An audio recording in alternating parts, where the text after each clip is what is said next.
പിറ്റേ ദിവസം രാവിലെ വനമന്ത്രി ഗൂഢാലോചന പറയുന്നു. ആരാണ് ഗൂഢാലോചന നടത്തിയത്? എന്ത് ഗൂഢാലോചനയാണ് നടത്തിയത്? ഞാൻ ചോദിക്കുന്നത്, ഇങ്ങനെ വൃത്തികെട്ട വർത്തമാനം പറയുന്ന വനമന്ത്രിക്ക് ഇപ്പൊ കൈവറയിലുമില്ല, നാവ് വറയിലുമില്ല, ആരോഗ്യ പ്രശ്നവുമില്ല. ഒരു പണിയും ചെയ്യാതെ കേരളത്തിലെ നികുതി പണത്തിൽ നിന്ന് സർവ്വസന്നാഹങ്ങളും സൗകര്യങ്ങളും പറ്റി ജീവിക്കുന്ന ഒരു മനുഷ്യൻ ഇത്തരത്തിലൊരു 15-കാരൻ മരണപ്പെട്ട് കിടക്കുമ്പോൾ അതിൽ നാട്ടുകാരുടെ സ്വാഭാവിക പ്രതിഷേധം ഉണ്ടാകുമ്പോൾ അതിൽ ഗൂഢാലോചന എന്ന് പറഞ്ഞാൽ ഇത്രയും നികൃഷ്ടമായ മനസ്സ് മറ്റാർക്കുണ്ട്? വന്യജീവികൾ മാത്രമല്ല, മനോരോഗികളായിട്ടുള്ള ഇത്തരത്തിലുള്ള നാട്ടുമൃഗങ്ങളും മനുഷ്യന് ബാധ്യതയാണ്.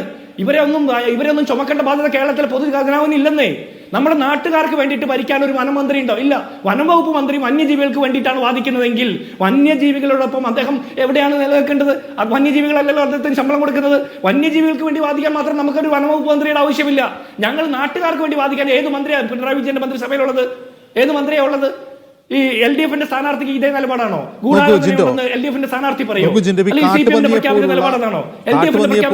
വന്യജീവികൾ നാട്ടിലിറങ്ങുമ്പോൾ അവയെ വെടിവെക്കാനുള്ള അനുവാദം സർക്കാർ നൽകിയിട്ടുണ്ട്. അതിന്റെ ഉത്തരവാദിത്തം പഞ്ചായത്തിനാണ്. നോക്കൂ, നാളെ വഴിക്കടവ് പഞ്ചായത്തിലേക്ക് LDF മാർച്ച് പ്രഖ്യാപിച്ചിട്ടുണ്ട്. അതായത് പഞ്ചായത്തിന് ഇതിൽ വീഴ്ച വന്നിരിക്കുന്നു എന്നാണ് LDFന്റെ ആരോപണം. ഇന്ന് A വിജയരാഘവൻ പറഞ്ഞ് ശ്രദ്ധിച്ചിട്ടുണ്ടാവും. ആ പഞ്ചായത്ത് ഭരിക്കുന്ന UDF ആണ്.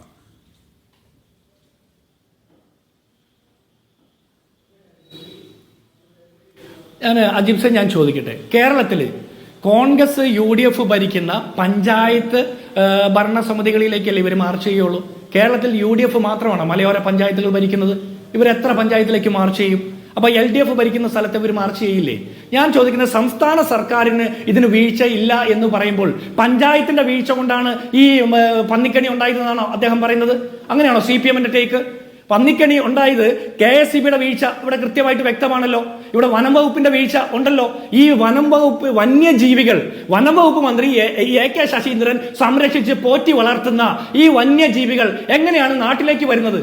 അതിൽ പരിഹാരം ആരാണ് കാണേണ്ടത്? പഞ്ചായത്തിന് വെടിവെക്കാൻ ഓർഡർ ഇടണം എന്ന് പറയുന്നു. ഈ കേരളത്തിലെ എല്ലാ മലയോര പഞ്ചായത്തുകളും അത്തരത്തിൽ ഓർഡർ ഇടാത്തതിന് എന്ത് കാരണമെന്ന് CPM പരിശോധിച്ചിട്ടുണ്ടോ? CPMനാണ് ഇതിൽ രാഷ്ട്രീയ ലക്ഷ്യം. ഞങ്ങൾ കൃത്യമായിട്ടല്ല ഞങ്ങളുടെ ടേക്ക് പറയുന്നത്. കേരളത്തിലെ എല്ലായിടത്തും പരിശോധിക്കട്ടെ. CPM ഉൾപ്പെടെ LDF ഉൾപ്പെടെ ഭരിക്കുന്ന മലയോര പഞ്ചായത്തുകളുടെ പ്രശ്നങ്ങൾ പഠിക്കട്ടെ. അവർ പഠിച്ചിട്ട് ഒരു നിലപാട് പ്രഖ്യാപിക്കട്ടെ. എല്ലാത്തിനും 1972 നിയമത്തിന്റെ ബലം പറയുമ്പോൾ എന്താ ചോദ്യം? അജിംസ് കേട്ടതാണല്ലോ. എന്തുകൊണ്ടാണ് വന്യജീവി പ്രശ്നങ്ങളെ അഡ്രസ് ചെയ്യാൻ വേണ്ടി വെച്ച ബജറ്റിൽ അലോക്കേറ്റ് ചെയ്ത ഫണ്ടിന്റെ 50% പോലും ചെലവഴിക്കാതിരുന്നത്? വനംവകുപ്പിന്റെ ജീപ്പിന് ഡീസൽ ഇല്ലാതെ പോകുന്നത്? വന്യജീവി ആക്രമണത്തിൽ മരണപ്പെടുന്ന ആളുകൾക്ക് കൊടുക്കുന്ന ചെക്ക് എന്തുകൊണ്ടാണ് വണ്ടി ചെക്കായിട്ട് ബൗൺസ് ചെയ്യപ്പെടുന്നത്? ഇതിനൊക്കെ ഉത്തരവാദിത്തം പറയേണ്ടതാരാ?